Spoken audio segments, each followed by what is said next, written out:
إن الحمد لله نحمده ونستعينه ونستغفره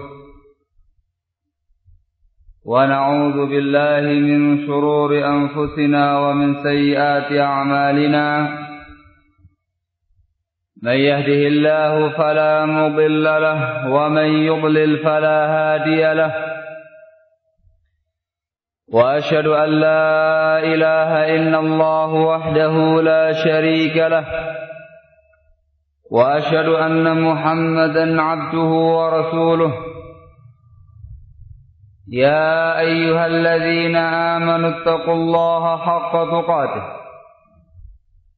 ولا تموتن إلا وأنتم مسلمون يا أيها الناس اتقوا ربكم الذي خلقكم من نفس واحدة وخلق منها زوجها وبث منهما رجالا كثيرا ونساء واتقوا الله الذي تساءلون به والأرحام إن الله كان عليكم رقيبا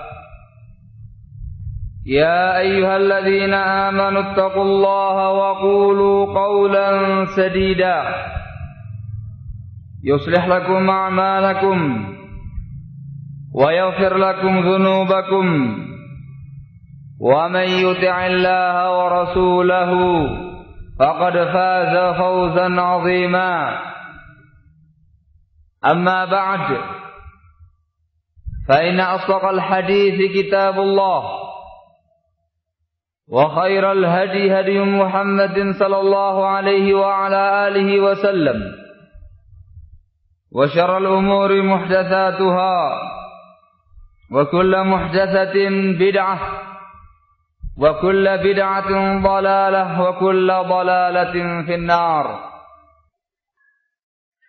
قال رحمه الله تعالى yang keempat, an-nushulah, menasehati para penguasa. Ini termasuk upaya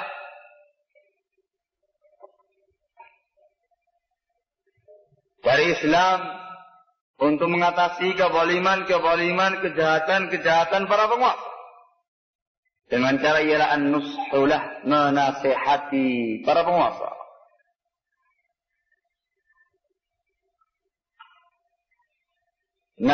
Adapun hadis yang menerangkan tentang bab ini, kita lihat halaman yang ke-27. Wa minal ahadits al-mu'akkidati lidzal. Hadits Tamim ad-Dari radhiyallahu ta'ala anhu, anna an-nabiy sallallahu alaihi wa alihi wasallam qala: "Ad-dinu an-nasihah." Qulna liman? Qala lillah ولكتابه ولرسوله ولأئمة المسلمين وعامتهم. أخرجه مسلم في صحيحه وأخرجه البخاري معلقا. Aman dari saya. Termasuk hadis yang menekankan bab ini, anjuran untuk menasihati para penguasa. Ialah hadis Tamim ad-Dari radhiyallahu anhu, bahwasanya Rasulullah sallallahu alaihi wa alihi wasallam bersabda, ad-dinun nasihah, agama itu ialah nasihat. Kami bertanya, liman ya Rasulullah? Untuk siapa ya Rasulullah? Beliau menjawab, lillah, untuk Allah, wali kitabih, untuk kitab sucinya, wali rasulih, untuk rasulnya, wali a'immatil muslimin, dan untuk pemimpin kaum muslimin, wa ammatihim, dan kaum muslimin secara umumnya. Sekarang apa maknanya menasihati penguasa kaum muslimin? Lihat keterangan di atasnya. Qala al-Hafidz Ibnu Rajab al-Hambali rahimahullah. Di halaman yang sama yang bagian atas. Wa amman nasihatu li a'immatil muslimin. Adapun pengertian memberikan nasihat kepada pemimpin kaum muslimin, fa-hubbu salahihim wa rusdihim wa adlihim. Yaitu kita menginginkan, kita mencintai kalau mereka itu penguasa yang saleh, penguasa yang terbimbing, penguasa yang adil. Kita suka itu. wa hubbu istima'il ummati 'alaihim, dan kita menyukai, menginginkan bersatunya masyarakat, bersatunya satu bangsa dan negara di atas satu pemimpin tadi. Wa karahatu iftiraqil ummati 'alaihim, dan tidak suka kalau ada perpecahan umat yang memisahkan diri dari penguasa tadi. Tidak suka dengan adanya gerakan-gerakan separatis, pemberontakan bangsa. Maknanya. Wa tadayyunu bi ta'atihim fi ta'atillahi 'azza wa jalla, dan kita beragama kepada Allah dengan mentaati mereka, mentaati para penguasa dalam rangka untuk mentaati Allah Subhanahu wa taala. Wal bughdu liman ra'al khuruj 'alaihim, dan kita membenci siapa saja yang memberontak para penguasa. Baik pemberontakan sejengkal atau pemberontakan langsung dengan tangguh senjata. Wa qala Abu Amr bin Salah rahimahullah. Abu Amr bin Salah rahimahullah mengatakan, "Wan nasihatu li a'immatil muslimin." Pengertian nasihat untuk penguasa kaum muslimin ialah muawanatuhum 'alal haqq wa ta'atuhum fihi wa tadhkiruhum bih. Membantu mereka untuk menjalankan kebenaran, mentaati mereka dalam perkara kebenaran, mengingatkan mereka akan perkara kebenaran. Wa tanbihuhum fi rizqin wa lutfin, mengingatkan mereka dengan kelembutan dan kasih sayang. Wa mujanabatul wudhubi 'alaihim, dan jauh dari sikap memangsa penguasa atau menerkam para penguasa, memberontak para penguasa. Wa du'a lahum bitaufiq, dan mendoakan kebaikan untuk mereka dengan taufik dari Allah Taala. Ini pengertian nasihat kepada para penguasa. Maka ini karena fitina azakumullah dianjurkan oleh Rasulullah SAW. Beliau mengatakan ad-dinun nasihat, agama itu ialah nasihat. Satu di antaranya ialah nasihat kepada para penguasa. Sekarang bagaimana caranya seorang rakyat menasihati penguasanya? Ini dibahas dalam pasal khusus. Langsung kita lihat di halaman yang ke-36. Di situ pembahasan. Bagaimana caranya kita menasihati penguasa? Bagaimana caranya kita mengingkari kemungkaran yang ada pada penguasa? Al-Faslu Tsalits, pasal yang ketiga, fi ingkaril munkar 'alal a'immati kaifa yakun. Dalam mengingkari kemungkaran yang ada pada para penguasa, bagaimana caranya? Bagaimana caranya? Adapun masalah amar ma'ruf nahi munkar, ikhwan, perkara yang ma'ruf, termasuk prinsip agama, hukumnya fardhu kifayah. Adapun caranya disebutkan dalam hadis Abu Sa'id Al-Khudri di bawah. Wa akhraja Muslimun fi sahihihi an Abi Sa'id Al-Khudri radhiyallahu ta'ala anhu qala sami'tu Rasulullah sallallahu alaihi wa alihi wasallam yaqul.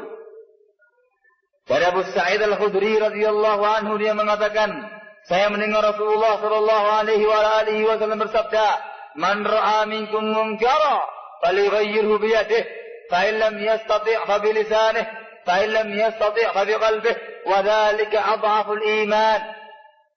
Barang siapa di antara kalian yang melihat kemungkaran, maka rubahlah dengan tangan kalian.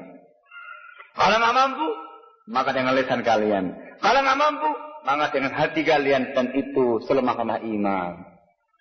Lisan dengan tangan, dengan lisan, dan dengan hati. Ini 3 cara untuk ingkarul munkar. Kalau tangan tidak bisa, dengan lisan. Lisan tidak bisa, maka wajib dengan hati, dan dengan hati tidak ada uzur bagi siapapun. Naam. Nah, dikarenakan penguasa itu memiliki kekuatan, memiliki massa, maka ketika terjadi kemungkaran pada penguasa, itu harus diperhatikan ketentuan berikut. Lihat poin yang pertama.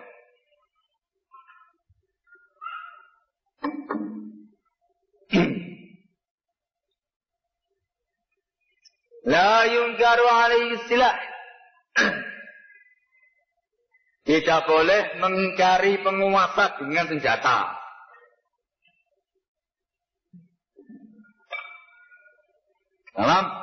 Tidak boleh mengingkari penguasa dengan senjata. Artinya apa? Diingkari dengan cara kekerasan. Bawa senjata atau semisalnya langsung ngeluruk ke ke tempatnya presiden.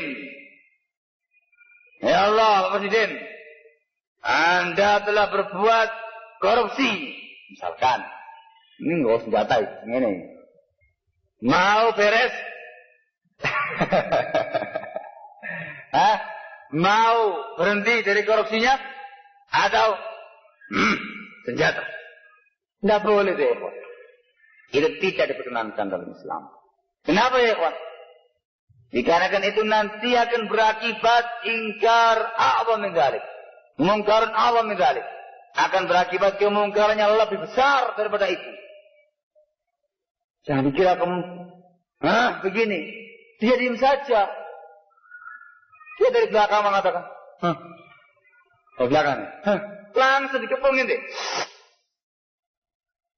Pengasaran ini itu aja. Maaf. Maaf. Mau pedang, Pak. Kita pedang. Iya, ini tembaknya pedang. Rotor ini kali ini tuh aja. Maaf, ente. Ada penguasa, punya kekuasaan, punya kemampuan, punya masak, punya masukan. Kalau diingkari dengan yang namanya kekerasan, diingkari dengan yang namanya pedang, senjata atau misalnya, maka yang terjadi adalah kemungkaran yang lebih besar, mabarnya yang lebih besar, mafsadat yang lebih besar daripada itu. Apa namanya itu? Kita lihat ya, keterangan sebagian salaf di halaman yang ke-38. Min dzalika qaulu Abil Bakhtari. Di antaranya ialah ucapan Abul Bakhtari.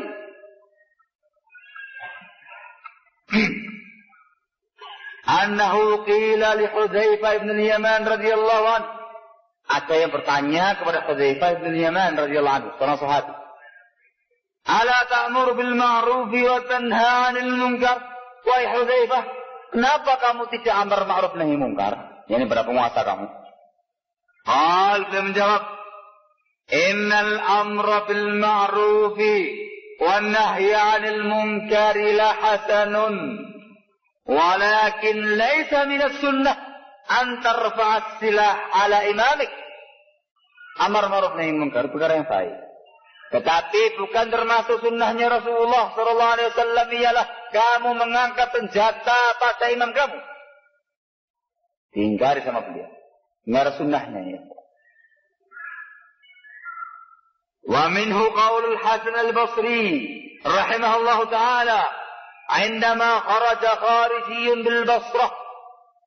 Termasuk pula di sini ialah ucapannya Al-Imam Al-Hasan Al-Basri, salah seorang tokoh tabi'in dari Basrah. Ketika beliau melihat ada seorang pemberontak keluar dari Basrah, memberontak penguasa. Apa kata beliau? Al-miskin, miskin, ra'a munkaran fa'ankarah, fawaqa'a fima huwa ankaru min. Miskin orang ini, kesian orang ini. Dia melihat kemungkaran penguasanya, inginnya diingkari sama dia, tetapi dia kemudian terjatuh dalam perkara yang lebih mungkar lagi daripada itu. Ada ucapannya sahabi, ada ucapannya tabi'in.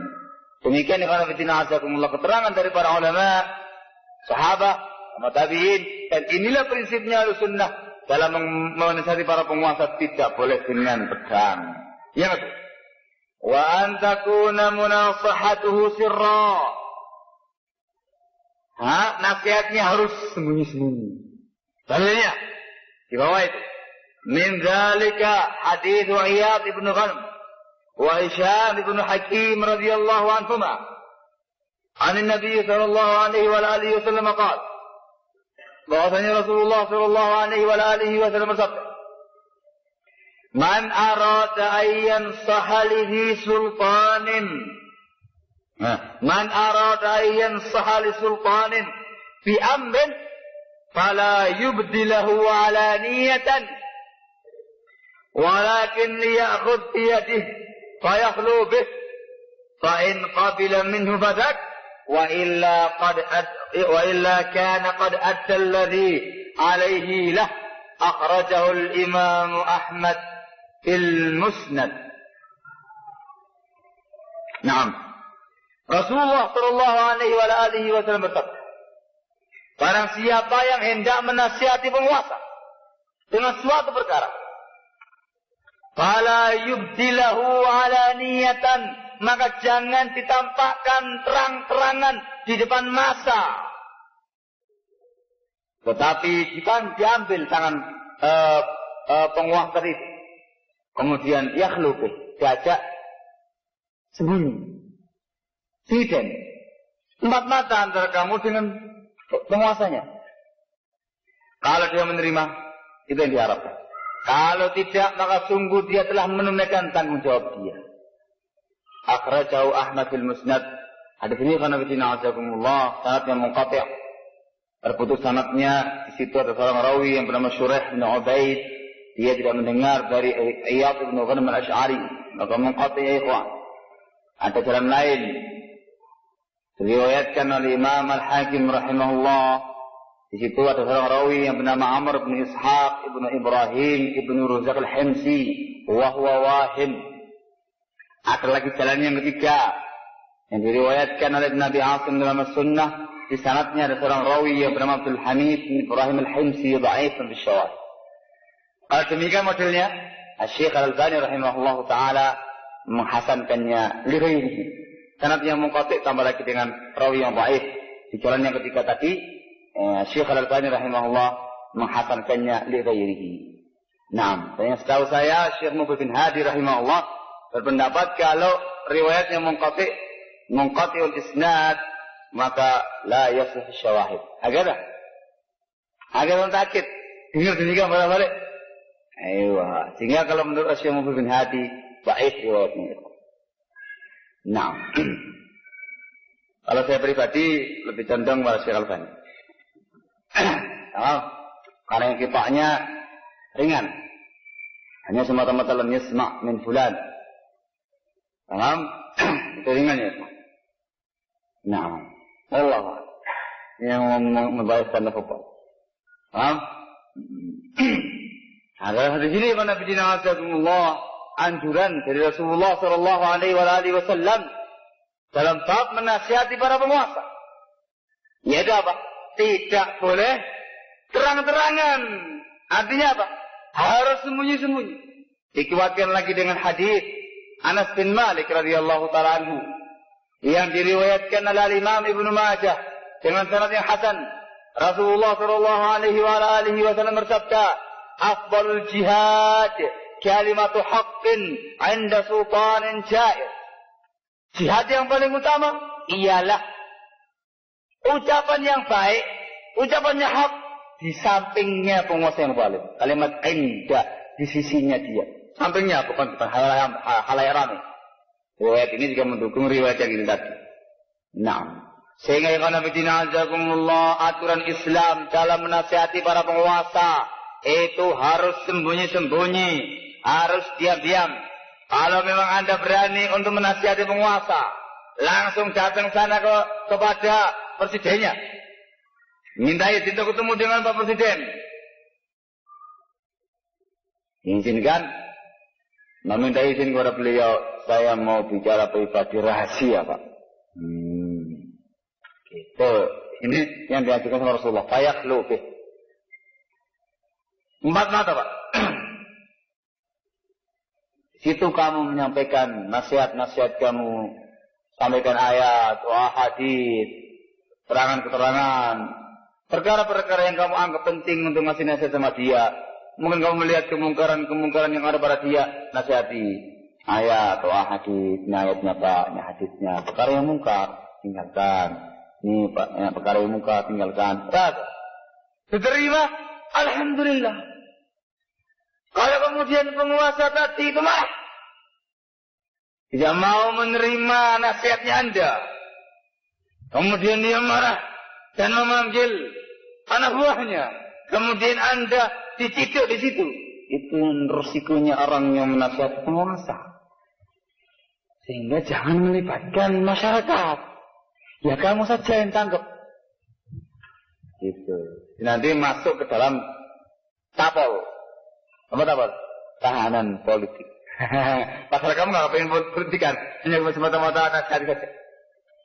Begitu. Caranya begitu. Sehingga resikonya tanggung sendiri. Naam. Sehingga ikhwan fillah azakumullah, kalau kemudian menasihatinya dengan cara yang terang-terangan, itu berarti melanggar anjurannya Rasulullah SAW, melanggar norma-norma Islam. Maka apa yang kita dapati di tengah-tengah masyarakat kita, banyaknya kaum muslimin yang dengan terang-terangan menghujat habis penguasanya, dikuliti di depan masyarakat umum, di masjid raya, khutbah Jumat, khutbah Id. Itu perkara yang mungkar. Dan itu mungkin perkara yang orang memandangnya itu Koranis, maksudnya penguasa. Tapi yang lebih parah lagi, yang mungkin tidak diperhatikan oleh kaum muslimin, yang ini termasuk cara yang sangat keliru dan bertentangan dengan Islam dalam menasihati penguasa, dan lebih jahat lagi, ialah melalui mass media. Isinya itu ialah membongkar habis kejahatan-kejahatan para penguasa, aib-aibnya dia, kebaliman-kebalimannya, dikupas habis dalam tulisan-tulisan dia yang kejam penanya itu. Dan bahasa-bahasa jurnalistik yang tinggi, digiring opini masyarakat supaya mereka tahu ini penguasa yang jahat, siap. Dan ini yang sekarang ini banyak marah. Karena fitina azakumullah. Para pemberontak mass media ini yang harus segera diwaspadai. Kalau kamu cuma ngomong di depan masjid seperti ini, 100 orang. Tapi kalau dia dengan penanya melalui mass media cetak, elektronik atau maya, internet, itu dibaca oleh satu dunia. Kalau mass medianya nasional, satu Indonesia membaca. Apa nggak kurang ajar yang seperti itu? Tambah parah, tambah jahat, lebih ngeri daripada yang pertama tadi. Dan pada itu telah melanggar norma agama, melanggar aturan Islam dalam bab menasihati para penguasa. Dan sungguhnya yang banyak terdapat bukan nasihat ya Pak. Isinya justru menghujat. Tidak ada masukan-masukan sama sekali. Isinya cuma berkeluh kesah. Hanya menumpahkan unek-unek dia, menerangkan tentang penguasa dia begini, sampai capek dia nulis, sampai habis tintanya, kirim ke masyarakat taksi, ini, koran itu, masalah ini, masalah itu. Allah musta'an. La nasihah, yang ada ialah hujatan. Itu semua melanggar norma agama yang azakumullah. Sehingga diwanti-wanti betul yang satu itu dikarenakan melanggar prinsip-prinsip agama. Ini cara menasihatinya kan ya, dengan cara yang baik. Kemudian dianjurkan untuk menghormati dan memuliakan para ulama, para umara, dan larangan keras untuk mencaci maki mereka di depan khalayak ramai ataupun sembunyi-sembunyi ataupun yang lainnya. Sekarang kita masuk pada pembahasan Al-Faslur Rabi'.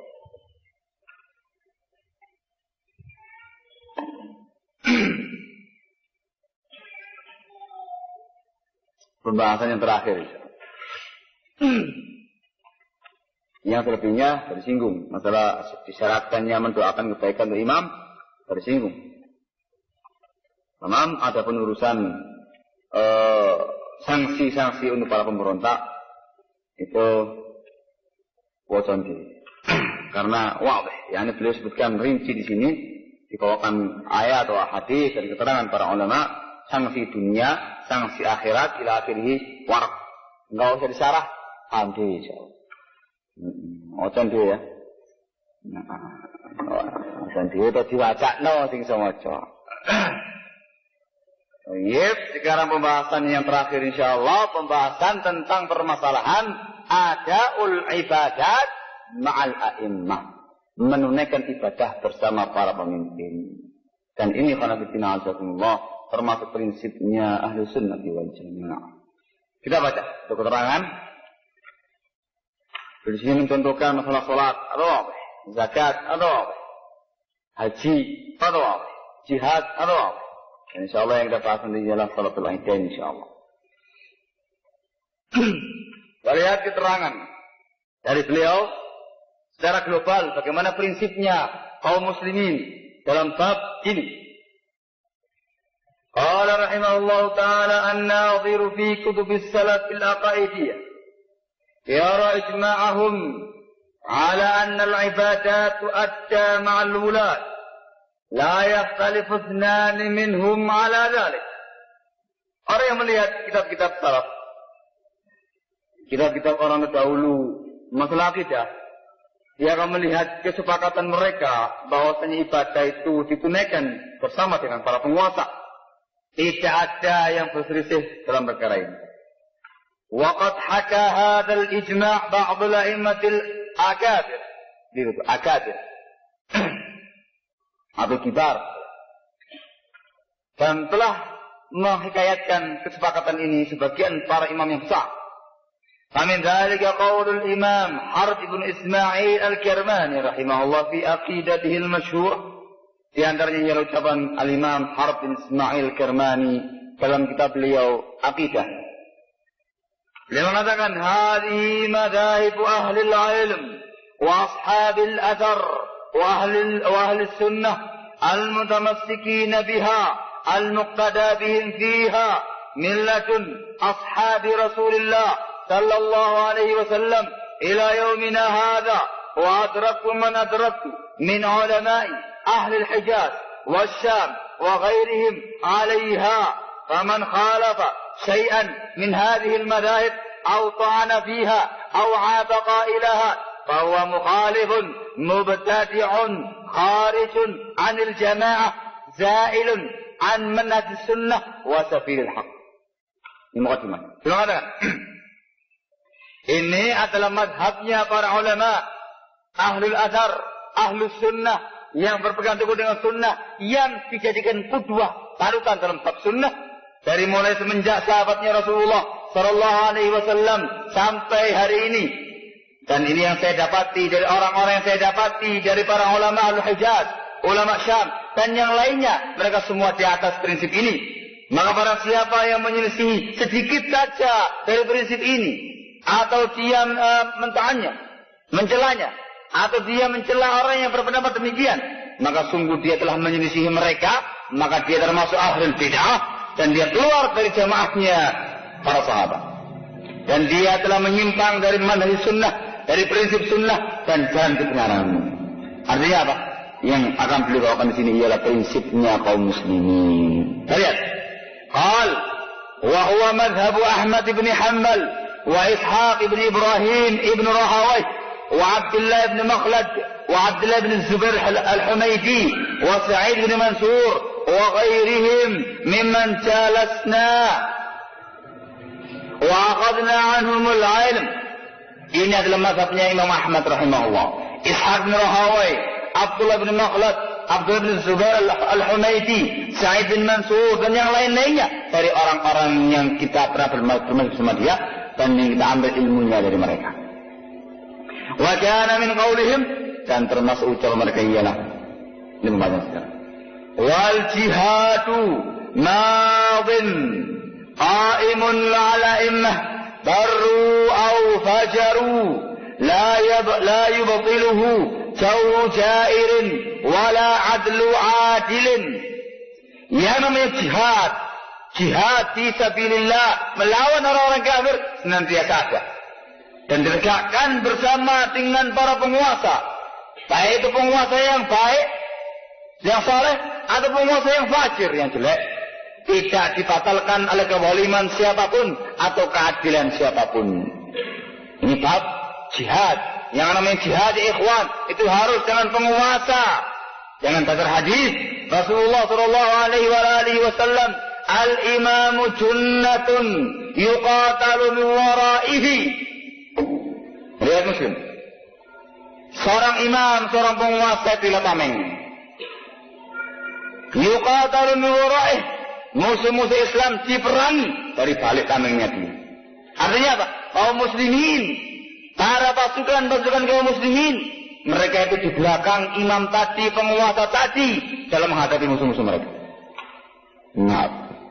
Nas sharih yang menunjukkan bahwasanya yang namanya jihad fi sabilillah, berperang melawan orang-orang kafir, harus dengan penguasa atau orang-orang yang ditunjuk oleh para penguasa. Gitu. Al-imamu junnah yuqatalu min wara'ih. Nah, wah. Wal jum'atu wal idan wal hajj ma'a sultan. Wa illam yakunu bararatan udulan atiyah. Melaksanakan Jumat, 2 hari raya, haji, itu semua dengan penguasa. Walaupun mereka itu bukan penguasa yang baik, hanya di sini ialah ru'yatun basariyah, dengan pandangan mata. Walaupun boleh menggunakan teropong untuk mendekatkan pandangan, jaiz dengan fatwa para ulama sekarang ini.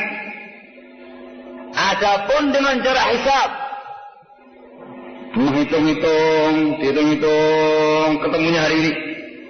Ini adalah cara-cara yang melanggar sunnahnya Rasulullah Sallallahu Alaihi Wasallam. Tidak ada satu hadis pun atau satu ayat pun atau satu keterangan sahabat pun yang menerangkan kepada kita anjuran atau membolehkan hisab dalam bab ini. Bahkan Rasulullah Sallallahu Alaihi Wasallam bersabda dalam sebuah hadis riwayat Bukhari, ya ikhwan, dimasukkan oleh Imam Bukhari dalam kitab Siyam. Rasulullah mengatakan, "Inna ummatun ummiyah, la naktubu wa la nahsib." Begitu. Sesungguhnya kami ialah umat yang ummi. Kami enggak nulis dan kami tidak menggunakan hisab, enggak menghitung.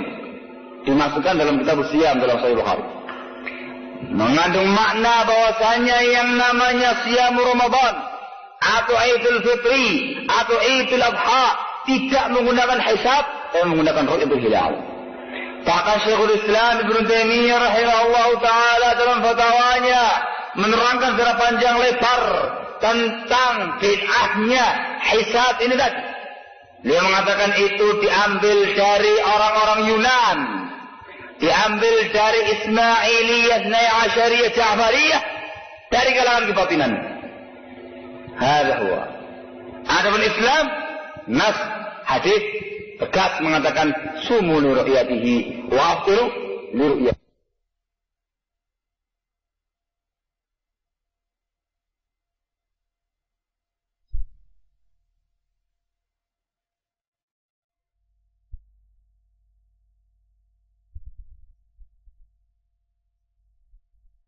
Bahwasanya ru'yatul hilal pada negeri tersebut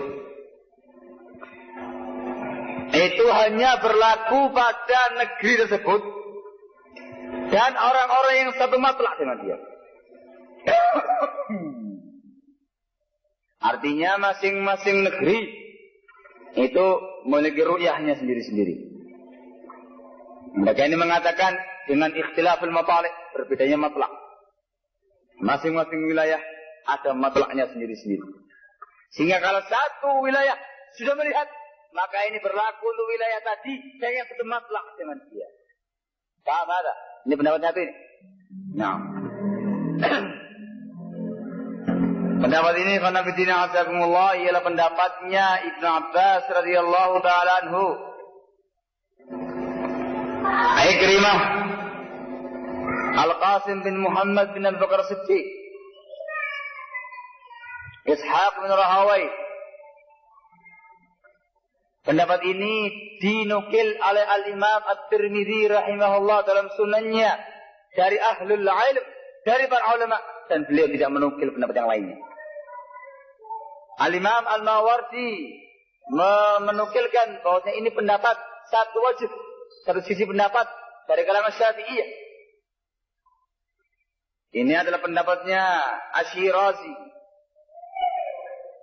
Al-Ghazali, Al-Bandaniji, dan yang lainnya. Ini pendapat yang disahihkan sama Al-Abdari, Ar-Rafi'i, dan aktsarus Syafi'iyah, mayoritas pendapat Syafi'iyah. Ini pendapatnya mereka. Mafhum hada? Paham yang pertama ini ya? Masing-masing negeri punya ru'yah sendiri-sendiri. Kalau satu melihat, maka berlaku untuk dia saja dan orang yang satu matlak dengan dia. Yang lainnya tidak. Mereka berhujjah dengan hadis. Mereka berhujjah dengan ayat Allah Subhanahu wa taala. Yang disebutkan dalam surat Al-Baqarah ayat 185. Allah Subhanahu wa taala berfirman, "Faman syahida minkumus syahra falyasum." Barang siapa di antara kalian yang menyaksikan bulan Ramadan telah masuk, falyasumhu, maka hendaklah dia puasa. Kata mereka, orang-orang yang tidak satu matlak dengan orang yang menyaksikan bulan Ramadan tidak bisa dikatakan syahidah minkum syahra, menyaksikan bulan. La haqiqatan qala hukma. Padahal Allah Taala telah mewajibkan puasa bagi orang-orang yang menyaksikannya saja. Maksudnya di sini.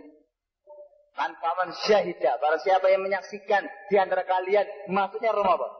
Kata mereka, ini hanya berlaku untuk orang yang melihatnya dan yang satu wilayah dengan dia.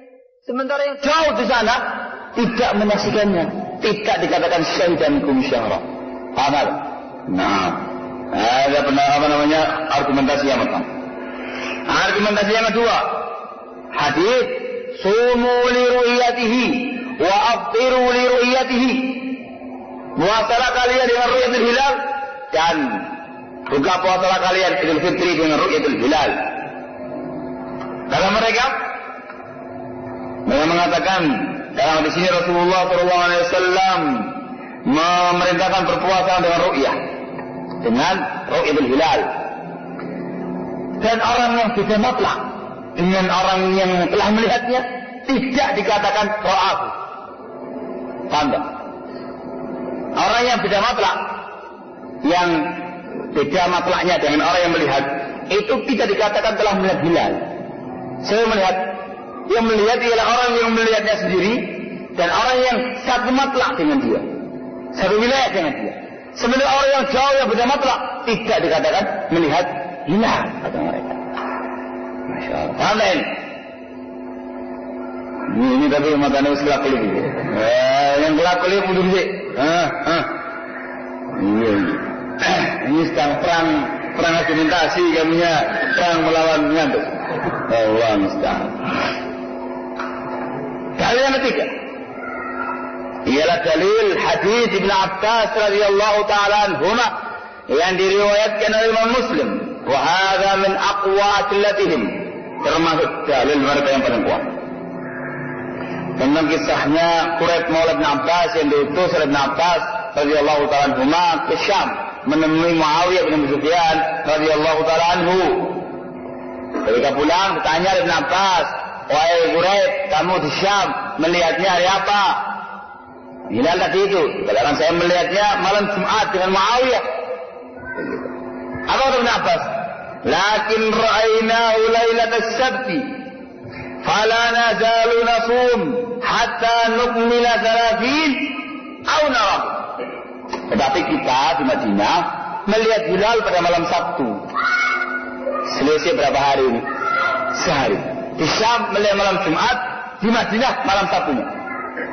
Maka kami terus-menerus berpuasa sehingga kami menyempurnakan bilangan 30 hari atau kita melihat hilal. Karena gue awala taktafi bi ru'yati Muawiyah wa siyamih. Kenapa kamu Ibn Abbas tidak mencukupkan diri dengan ru'yahnya Muawiyah dan puasanya dia? Fakal Ibn Abbas mengatakan enggak cukup. Hakada amarna Rasulullah sallallahu alaihi wasallam. Demikianlah Rasulullah sallallahu alaihi wasallam memerintahkan kami. Apa kata mereka? Mereka mengatakan ini menunjukkan bahwasannya Ibn Abbas radhiyallahu taala anhuma tidak mengamalkan ru'yahnya Al-Syam. Dan beliau mengamalkan ru'yahnya Al-Madinah sendiri-sendiri, Madinah sendiri, Syam sendiri. Dan dalam hadis ini beliau mengatakan hakadza amarna Rasulullah. Demikianlah beliau Rasulullah memerintahkan kami. Ini menunjukkan bahwasanya beliau Ibn Abbas telah menghafal dari Rasulullah Shallallahu Alaihi Wasallam perkara tersebut. Bahwasanya satu wilayah kalau melihat hilal maka hanya untuk wilayah tadi saja atau yang satu matlak dengan dia, sementara wilayah yang lainnya tidak ikut-ikutan. Paham ada? Ini argumentasi yang ketiga. Yang keempat, ada argumentasi ini. Menurut saya penting ya. Mereka mengatakan anak tauqid al-yawm, bahwasanya hitungan waktu harian itu berbeda kaum muslimin di seluruh dunia. Bin-nafsi wal ijma' kata mereka, dengan nas dan kesepakatan para ulama. Kalau terbit fajar di wilayah timur, itu belum tentu terbit di wilayah barat. Ada tak? Tamam. Maka ketika terbit fajar di wilayah timur, maka orang-orang yang di wilayah barat yang belum terbit matahari tidak diharuskan untuk menahan dari sahur kalau ini berpuasa. Kan begitu. Ada. Ketika wilayah timur sudah terbenam mataharinya, maka yang wilayah barat tidak kemudian ikut-ikutan dengan wilayah timur langsung buka puasa padahal mereka belum terbenam. Begitu kan? Nah, ada waruh antara wita. Tidak kan? Wit dengan wit 1 jam. Wit dengan wita 2 jam di sini. Ada tak? Ada apa kebalik? Apa kebalik? Oh, wit dengan wita 1 jam. Wit dengan wita 1 jam. Wit dengan wit 2 jam. Ayo, ada yang demikian. Jadi kalau misalkan di Ambon sana atau di Rian sana sudah terbit fajarnya, ada tak? Mungkin ini ya seturu, 6 jam, ada tak? Masih tidur kamu di sini. Jangan puasa misalkan. Pas puasa, azan 4:30 sampai di Rian 4:30. Mereka sudah berhenti sahurnya, mulai puasa. Ada. Nilai yang di wilayah barat ini jam berapa? 2:30. Saya ngorok. Yang ngorok, yang terawih. Yang persiapan sahur. Artinya apa? Mereka belum mulai puasanya. Haram. Ini berbeda kaum muslimin dalam bab seperti ini. Tamam, maka demikian pula dalam bab al-imsak asy-syahri wal iftar asy-syahri. Demikian yang bulan-bulanannya itu juga berbeda kata mereka. Masya Allah. Ini alasan yang keempat. Yang kelima, ini adalah pendapatnya sahabiyun jalil Ibn Abbas radhiyallahu taala anhuma, wala yu'raf lahu mukhalif, dan tidak diketahui adanya khilaf di kalangan para sahabat dalam bab ini. Aywa. Yani dalam bab ilmu usul, kalau dikatakan demikian oleh para ulama, artinya itu ijma' sukuti. Yani ada kesepakatan walaupun secara diam di kalangan para sahabat. Alasan yang berikutnya, yang keenam, disebutkan oleh Syekhul Islam Ibnu Taimiyah rahimahullah dalam Ikhtiyarat al-Fiqhiyah. Dia mengatakan, "Takhtaliful matali' bi ittifaqi ahli al-ma'rifati bihadza." Yang namanya matla' itu berbeda-beda dengan kesepakatan orang-orang yang memahami masalah ini. Fa idza ittafaqat lazimahu shaum wa illa fala. Kalau satu matla'nya maka harus puasa satu wilayah tersebut. Kalau enggak, maka tidak. Wa huwa al-ashah Syafi'iyah wa qaulun bi madhhab Ahmad. Begitu. Kata Ibnu Taimiyah rahimahullah menukilkan kesepakatannya ahli matla'. Alasannya kalau yang ketujuh. Ya kayak alasan yang ketujuh disebutkan oleh Imam Ibn Abdul Bar al-Andalusi dalam Tamhid. Dia mengatakan, sesungguhnya umat manusia itu, orang-orang itu tidak dibebani untuk mengilmui perkara yang gaib dari mereka di selain negara mereka. Kalau seandainya mereka diberi beban dengan perkara tadi, niscaya akan sempit buat mereka. Bagaimana pendapatmu kalau seandainya di Mekah atau di Khurasan telah dilihat bulan Ramadan bertahun-tahun, awaman. Beda dengan di Andalus atau tempat-tempat yang lainnya. Beda dengan Andalus.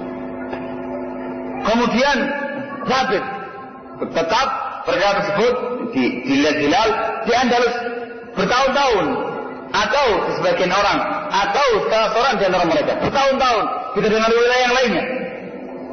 Apa kemudian diwajibkan kaum muslimin yang tidak melihat hilal tadi diwajibkan untuk mengqadha'nya, padahal dia telah berpuasa dengan ru'yah dan telah berbuka puasa dengan ru'yah, atau dengan menyempurnakan jumlah 30 hari, atau bagaimana? Yakni itu termasuk perkara-perkara yang menyulitkan mereka, perkara yang sangat menyulitkan umat manusia. Misalkan di Indonesia, dari mulai tahun 2000, 2001, 2002, 2003, 2004, 2005, 6 tahun, misalkan menggunakan ru'yahnya dia. Ru'yah menggunakan Id hari Senin. Dikarenakan dia dengan ru'yah enggak lihat sempurnakan. Wah, ternyata selama 6 tahun itu pula di Mekah lihat terus.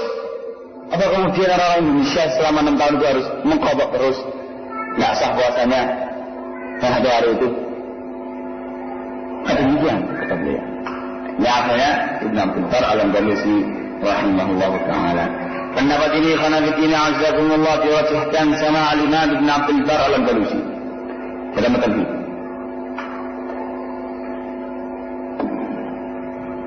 Syekhul Islam Ibn Taimiyah rahimahullah dalam ikhtiyarat al-fiqhiyah. Al-Imam An-Nawawi dalam Syarah Sahih Muslim, juga dalam Al-Majmu' Syarh Al-Muhadzab. Al-Imam Al-Qurtubi dalam tafsirnya, dan beliau menukil ini pendapat dari Ibn Al-Arabi Al-Maliki. Ini pendapatnya Ibnu Daqiq Al-Aid dalam Ihkamul Ahkam.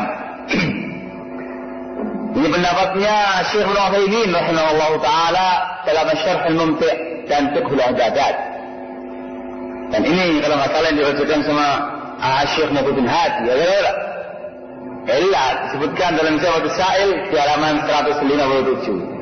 Nah, Syekh Muhammad bin Hadi demikian pendapat. Karena masing-masing negara punya ru'yah sendiri-sendiri, matlahnya berbeda-beda. Satu melihat, maka yang lain tidak diwajibkan berpuasa. Maafin ada. Ini pendapat yang pertama. Masya Allah, ini yang mentarjih, yang berpendapat a'immah salafan wa khalafah, yang mentarjih Zar, Taimiyah, Zar, Nawawi, San'ani, Syekh bin Hadi. Masya Allah. Warak. Nyang kalau pertama ya. Pendapat yang kedua. Pendapat yang kedua ialah apabila satu negara telah melihat hilal, maka seluruh kaum muslimin satu dunia ini harus mengikuti, wajib puasa semuanya. Yang kedua ya. Nah, kalau satu melihat maka semuanya berkewajiban untuk melihatnya. Ini pendapat Imam Laits bin Sa'ad. Al-Imam Syafi'i, Al-Masyhur inda Ahmad. Ini juga masyhur dari Imam Ahmad. Ini pendapatnya Saimari, Al-Qadhi Abu Tayyib, Ad-Darimi, Abu Ali As-Sinji dan yang lainnya dari kalangan Syafi'iyah. Ini pendapatnya Imam Malik dan pendapatnya Abu Hanifah. Berarti ini pendapat jumhur ya ikhwan. Imam Malik, Abu Hanifah, Imam Syafi'i, Al-Masyhur inda Ahmad. A'immat arba'ah ma'ahum. Al-Imam Al-Khattabi rahimahullah menukil dari akal fuqaha, mayoritas ahli fiqh pendapatnya demikian. Sebagaimana dalam kitab Aunul Ma'bud. Al-Imam Al-Qurtubi rahimahullah ta'ala menukil dari syuyukhnya, dari guru-gurunya, sebagaimana disebutkan dalam Fathul Bari. Sehingga ini pendapat jumhur ulama ya ikhwan. Ya apa? Pak lu ya kemana ya yang menurut itu? Yang pertama ada banyak yang berpendapat, yang kedua lebih banyak lagi. Jumhur ulama, mayoritas para ulama berpendapat demikian. Satu melihat, maka seluruhnya berkewajiban untuk berpuasa atau Idul Fitri. Dalilnya mereka. Dalilnya ialah ayat yang sama. Faman syahida minkumus syahra falyasum. Barang siapa yang menyaksikan di antara kalian bulan Ramadan, maka puasalah kalian. Ini lafaznya umum. Baik itu yang satu matlak, yang beda matlak. Yang penting satu menyaksikan Ramadan, semuanya harus menyaksikan. Tidak ada di sini tafsil, nggak ada rincian. Kalau matlaknya sama, maka itu puasa. Kalau matlaknya beda, maka itu puasa. Nggak ada keterangan demikian. Ayatnya umum. Faman syahida minkum syahra falyasum. Man, siapa saja. Hadis yang itu riwayat Muslim ya, teman. Ucapannya seorang Arabi ketika bertanya pada Rasulullah SAW, Allahu amaraka an tasuma hadha syahra min Ramadan? Qala na'am. Apakah Allah yang memerintahkan kamu untuk berpuasa satu bulan Ramadan ini? Dia mengatakan na'am, iya. Juga riwayat lain, ketika ada salah seorang Arab gunung juga yang bertanya pada Rasulullah SAW, ini Bukhari Muslim ya, Pak. Mada faradallahu alayya minas shaum? Puasa apa yang diwajibkan oleh Allah kepadaku? Dia mengatakan syahrul Ramadan, puasa Ramadan. Dari mana sih penilaiannya? Dari dua riwayat, ada tiga riwayat tadi itu. Disebutkan oleh Imam Ibnu Qudamah Al-Maqdisi rahimahullahu taala dalam Al-Mughni. Dia mengatakan wa ajma'al muslimin wujubi shaum syahr Ramadan. Kaum muslimin telah sepakat wajibnya puasa Ramadan.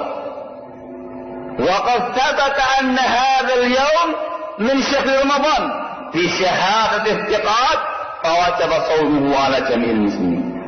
Dan telah sabit diyakini hari ini adalah termasuk syahr Ramadan, bulan Ramadan, dengan persaksian orang yang terpercaya, maka wajib seluruh kaum muslimin untuk puasa pada hari itu.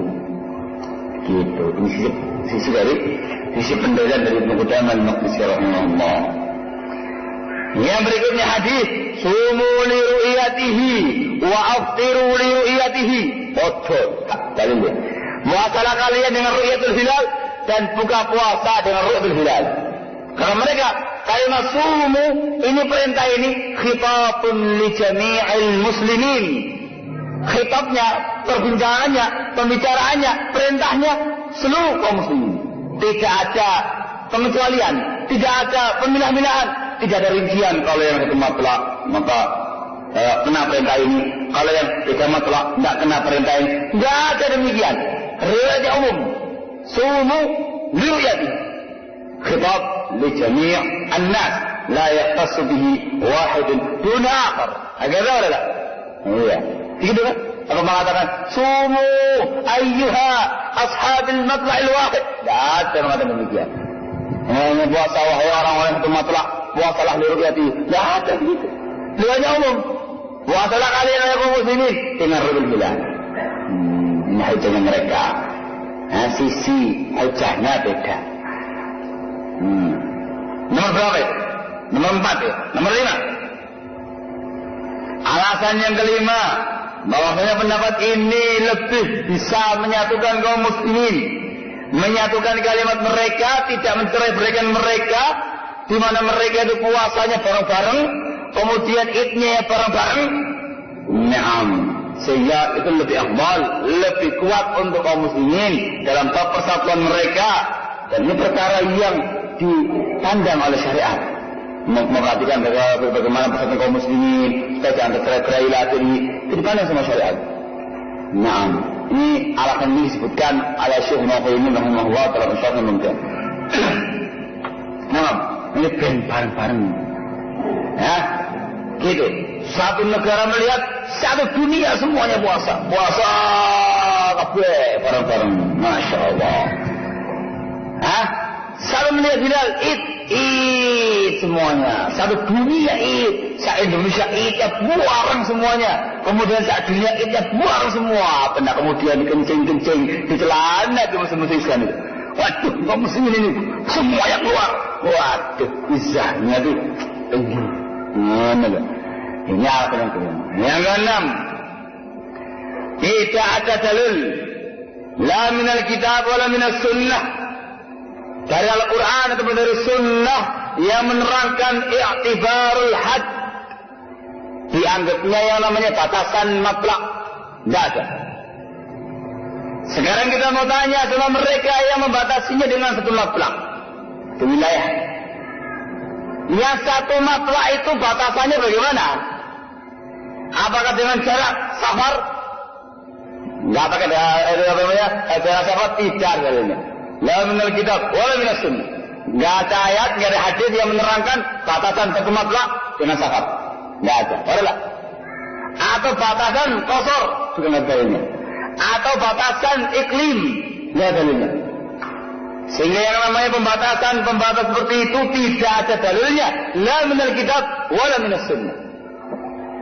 Gitu. Alasan berikutnya. Ini alasan disebutkan oleh Ibnu Taimiyah rahimahullah dalam Majmu'ul Fatawa. Sehingga Ibnu Taimiyah punya dua qaul di sini. Saking rumitnya punya dua qaul di sini. Dan ikhtiar qaul yang pertama, sekarang qaul yang kedua.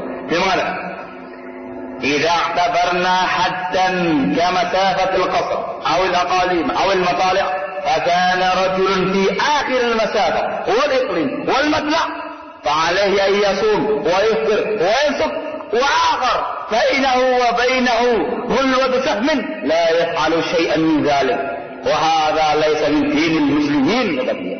Kalau kita itu menghitungnya dengan batasan, entah dengan jarak kosor atau jarak iklim wilayah atau jarak matlak, maka yang ditanya, ada satu orang yang tempat tinggalnya di ujung matlak atau di ujung iklim, di ujung jarak, di ujung jarak gitu.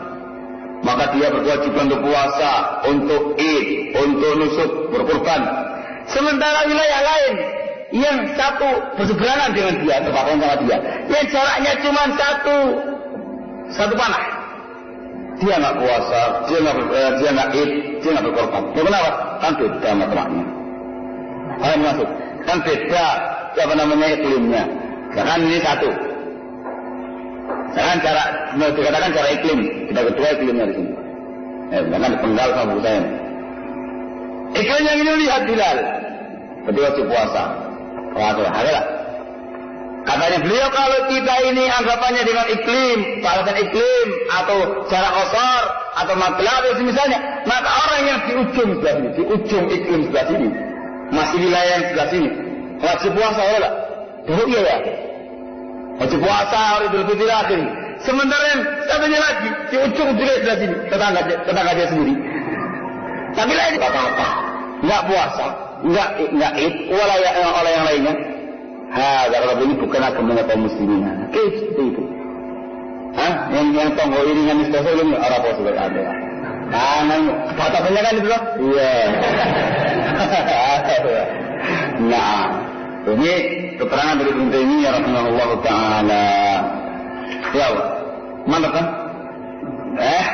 Ini pendapat yang diriwayatkan oleh Ibnu Taimiyah rahimahullah dalam Majmu'ul Fatawa di juz yang ke-25. Ibnu Qudamah Al-Maqdisi dalam Al-Mughni. Ini pendapat yang dikuatkan sama Al-Imam Asy-Syaukani rahimahullah dalam Nail Awtar, Ad-Darari dan yang lain. Pendapat yang dikuatkan sama putra beliau, Ahmad ibnu Muhammad ibnu Al-Syaukani. Imam Syaukani punya putra ikhwan, seorang imam besar. Kitabnya judulnya As-Sumuq Az-Zahabiyah Al-Hawi Al-Turar Al-Bahiyah. Segini. Saya punya di rumah. Saya tahunya itu karya Imam Syaukani. Tak buka-buka loh, bukan Imam Syaukani, siapa ini? Tak lihat di bagian awal mukadimahnya, ternyata punya putranya Imam Syaukani rahimahullah ta'ala. Allahu Akbar. Mendapatkan hazanah ilmu yang dulunya nggak pernah tahu. Gitu. Ada. Punya fotokopi nanti insyaallah. Ini pendapatnya beliau, putranya Imam Syaukani, As-Sumuq Az-Zahabiyah. Ini zahir daripada pendapatnya Syaibul Aun dalam Al-Mahfuz, Al-Mubarakfuri dalam Tuhfatul Ahwazi, Siddiq Hasan Khan dalam Ar-Rawdah An-Nadiyah, dan ini pendapat yang dikuatkan oleh Syekh Al-Allamah Al-Albani, Syekh Muhammad Nasiruddin Al-Albani rahimahullah dalam Tamamul Minnah. Naam. As-sahih ya kawan.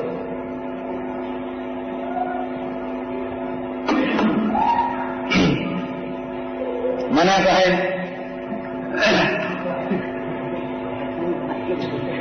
Itu dia. Itu dalil.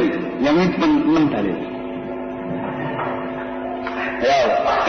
Jika oke beramai. Enggak. Yang kedua pendapatnya jumhur. Itu bukan sebagai para ulama. Wah, dia isi pendapat. Jawab. Hah? Ikhara. Allah musta'an. Allah musta'an ya kawan. Nah, kalau kita melihat argumentasi masing-masing yang ada ini, maka yang akrab insyaallah taala at-taniyan, yang kedua ini. Paham? Argumentasi mereka yang pertama yang mengatakan faman syahida minkum asyara falyasum sumu li ru'yatihi wa aftiru li ru'yatihi, kemudian dikait dengan ahli matlaq, bukan yang lainnya, laisa alaihi dalil. Nah, ada dalilnya yang memilah-milah begitu, yang satu matlaq maka puasa yang dan lalu dalil. Paham? Halah. Kemudian i'tibarul matali', i'tibarul masafatul iqlim atau yang lainnya enggak pakai dalil. La min al-kitab wa la min sunnah.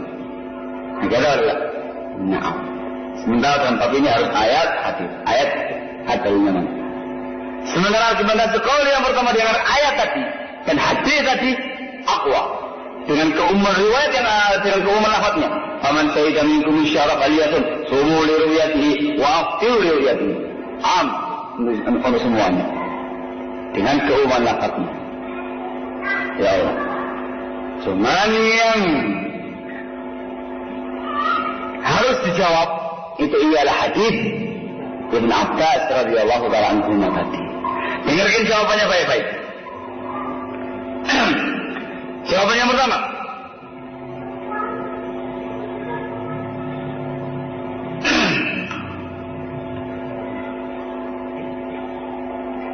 pertama, ialah hadis ini tidak ada hujjah bagi qaul yang pertama. Kenapa? Dalam hadis ini Rasulullah SAW tidak menegaskan, tidak sharih bahwasanya Rasulullah SAW melarang untuk mencocoki ahli baladil akhar, untuk mencocoki negeri yang lainnya dalam ru'yatul hilal. Tidak ada itu. Tidak ada larangan tegas atau yang seperti itu dalam riwayat tadi. Masih ihtimalat. Maksud dalil. Ini argumentasi disebutkan sama putranya Imam Syaukani rahimahullah. As-Sumut al-Bahadiyah kitabnya. Enggak ada hujjah di situ. Enggak ada keterangan yang sharih yang menunjukkan pelarangan untuk muwafaqah mengikuti ru'yah yang lain. Jawabannya kedua. Jawabannya kedua ya ikhwan,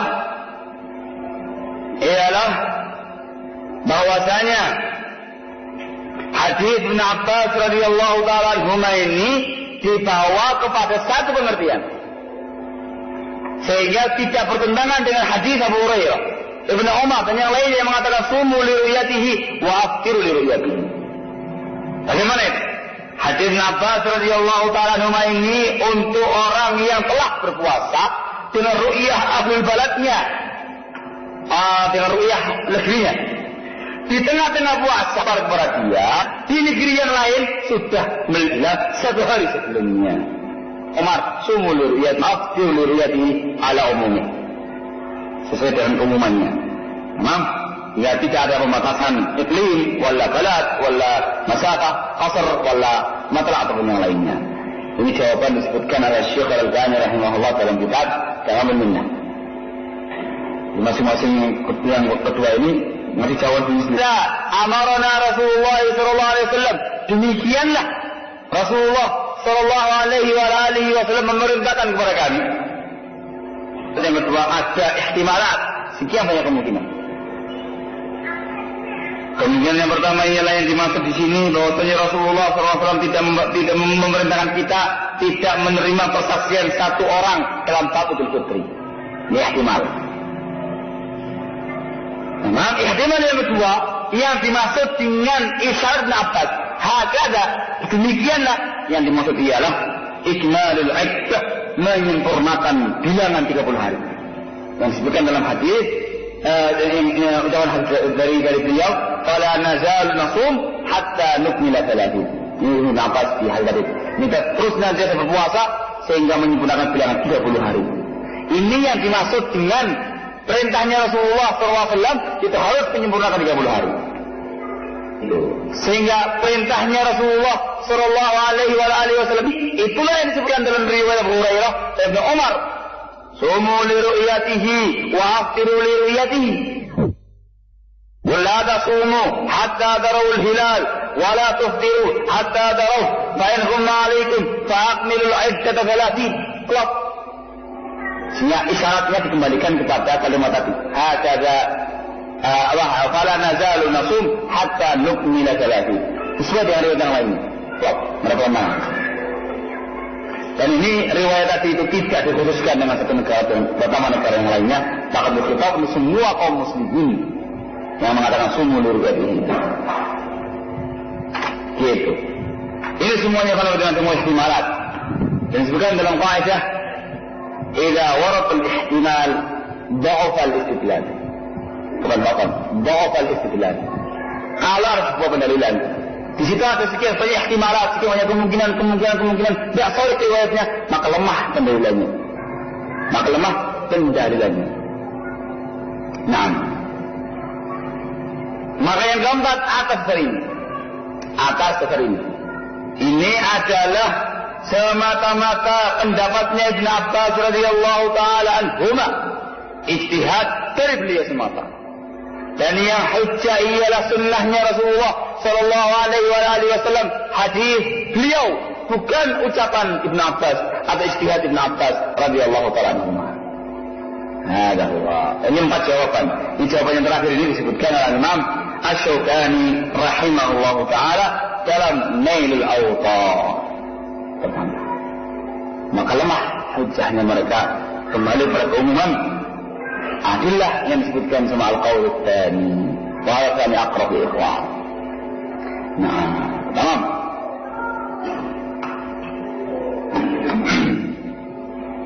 Ustaz.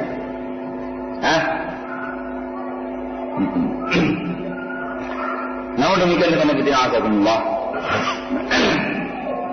dinasihatkan oleh para ulama, dinasihatkan oleh Syekh Al-Albani rahimahullah taala dalam Tamamul Minnah. Beliau yang merupakan qaul yang mana? Qaul yang kedua seluruh dunia. Juga dinasihatkan sama Syekh Ibnu Utsaimin rahimahullah taala. Beliau pendapat yang mana? Pendapat yang pertama masing-masing negara punya matlak. Mereka semuanya menasihatkan, dan ini dinasihatkan juga oleh Syekh Ahmad An-Najmi hafizahullah taala wa tamam, supaya ahlul balad masing-masing masyarakat sebuah bangsa, sebuah negara, mereka itu berpuasa dan Idul Fitri dengan penguasanya. Ya, satu, penguasanya itu harus Idul Hilal, memperhatikan bagaimana yang lainnya. Kalau lihat itu dengan mereka semua, sehingga nanti semuanya satu, sesuai dengan pendapat yang kedua tadi, mewujudkan ittihadul muslimin, persatuan kaum muslimin dalam bab ibadahnya. Wa aqwa. Gitu kata beliau. Dan ini karena bidina azakumullah pendapatnya Abdul Aziz Ibn Majishun rahimahullahu taala yang mengatakan dengan penguasanya.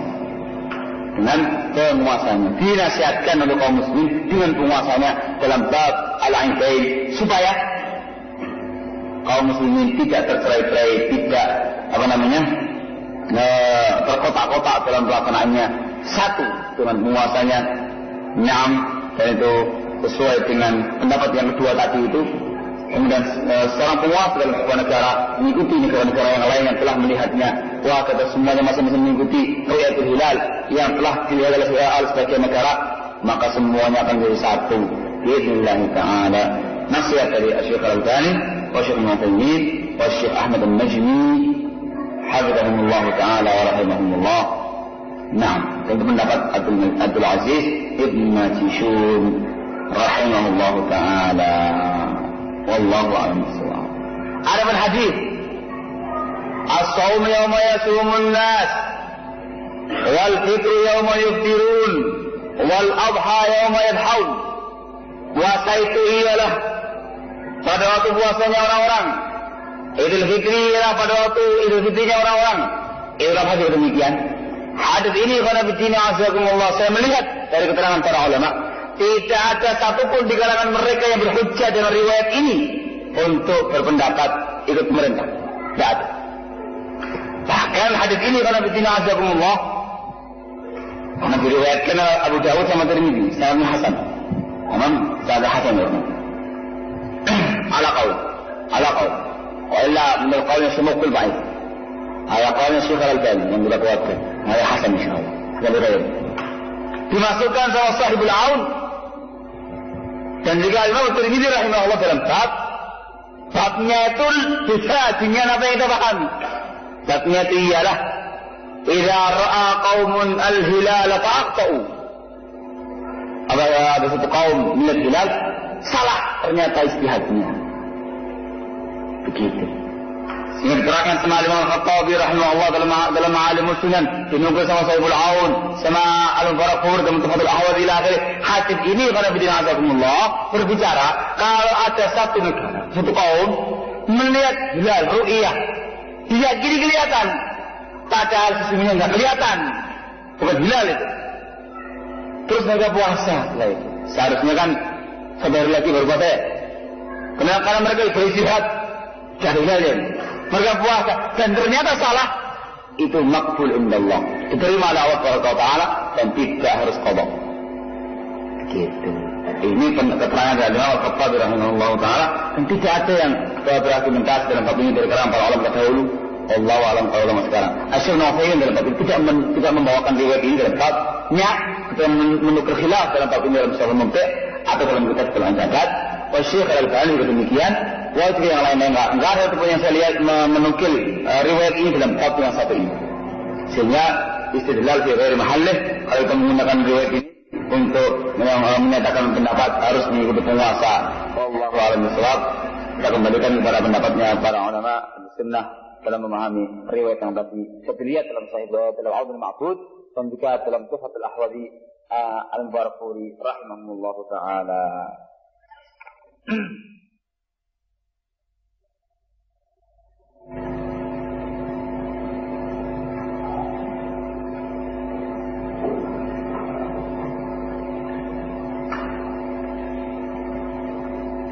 Ada sebagian orang umum melaksanakan akikah dengan cara membagikan daging yang mentah, bukan dengan beli masakan. Bagaimana hal tersebut menurut pertimbangan salafus? Tidak mengapa ya. Tidak dengan mentah, bisa dengan matang. Syekh Ibnu Utsaimin dalam masalah umum mengatakan yang matang lebih afdal. Tinggal dimakan. Tinggal ngasih kepada orang untuk makan. Ada hadis tentang i'tikaf bahwa tidak ada i'tikaf kecuali di masjid, yaitu Masjidil Haram, Nabawi, Al-Aqsa. Bagaimana dengan i'tikaf yang dilaksanakan selain 3 masjid tersebut? Al-hadis mukhtalafun fi. Hadisnya dikhilafkan dalam syaratnya. Ada yang meriwayatkan secara marfu, ada yang meriwayatkan secara mauquf. Sahih waqfu, yang sahih dalam mauquf sampai ucapan Hudzaifah bin Yaman radhiyallahu taala anhu saja. Dalam kutubul fiqh dan kutubul tafsir tidak ada mereka semua menukil pendapat ini, hanya pendapatnya Hudzaifah saja. Dan diikuti sama Sa'id bin Musayyib rahimahullahu taala, sehingga tidak diyakini marfu sampai pada Rasulullah sallallahu alaihi wasallam. Penjelasannya panjang. As-sahih waqfu.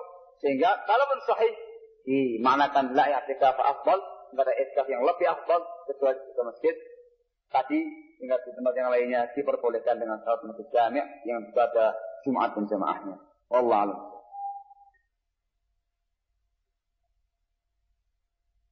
Bagaimana menasihati kelompok-kelompok pemberontak? Apakah boleh kita hadir di tengah-tengah taklim mereka kemudian menasihati mereka? Penting ini kan. Iya kan. Caranya itu nggak ini. Caranya itu dengan individu, person-person, tamam. Ada mendatang ke tempatnya mereka. Ini ditafsir, dirinci oleh para ulama ya, dipertimbangkan maslahat dan mafsadat. Tamam. Wala hukum asal mendatangi kelompok-kelompok semangat seperti itu Majus. Dia diperkenankan dikarenakan tuhmah dan menuduh orang tadi oleh hubungan dengan dia. Dan juga takfir, sawat, dan tidak memperbanyak jumlah hal tidak. Bagaimana solusi untuk keluar dari semacam pemberontak yang sudah terikat dengan urusan dunia, misalkan di MT? Itu. Hah?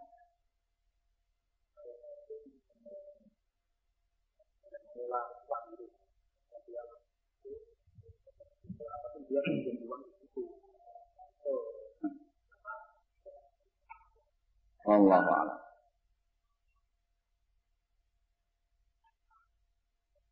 Apakah hukum taat kepada pemimpin ini berlaku juga kepada pemimpin sebuah yayasan atau organisasi? Tidak masuk, ada masyarakat datang nggak masuk.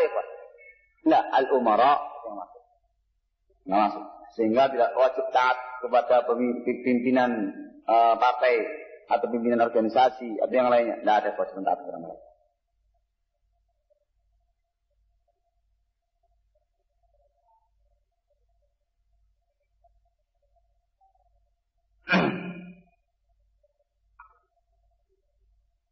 Apakah bank syariah yang ada saat ini sudah benar-benar sesuai syariah dan diperbolehkan? La.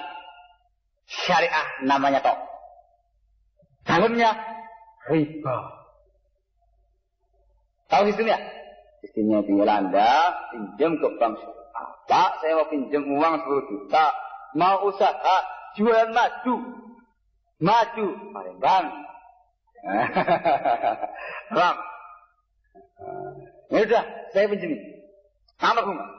Masya Allah, tambah bunga. 10 juta, tambah bunga. Tapi dengan syarat. Apa syaratnya?